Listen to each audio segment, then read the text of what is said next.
for me, it's not so much the accuracy. It's just that maybe it's the appropriateness of dramatization that always gets me, because I'm either putting too much into it or too less.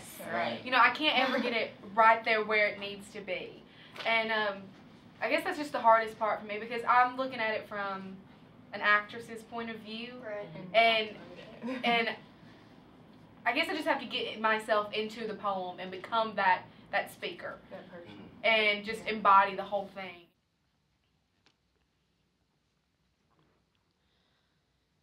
The Hospital Window by James L. Dickey. I have just come down from my father. Higher and higher he lies above me in a blue light shed by a tinted window. I drop through 6 white floors and then step out onto pavement.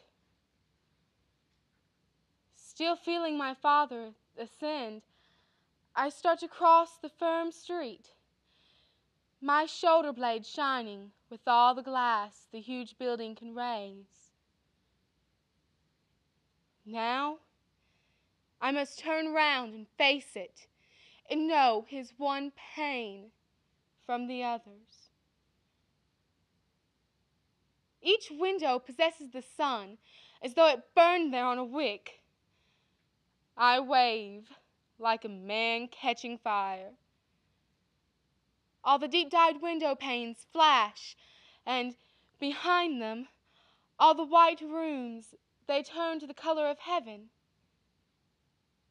Ceremoniously, gravely, and weakly, dozens of pale hands are waving back from inside their flames.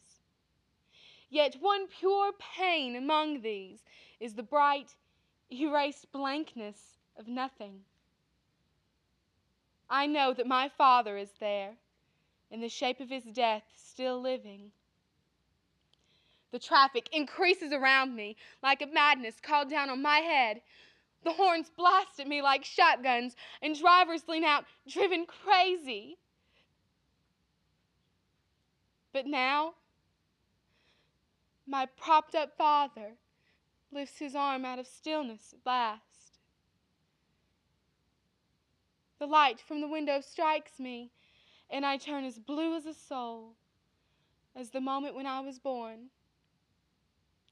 I am not afraid for my father. Look, he is grinning. He is not afraid for my life either.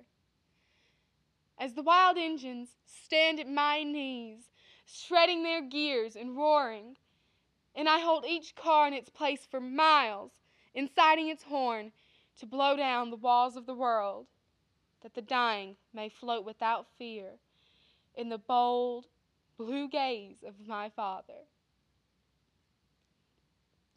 Slowly, I move to the sidewalk, with my pin-tingling hand half dead at the end of my bloodless arm. I carry it off in amazement. High, still higher, still waving.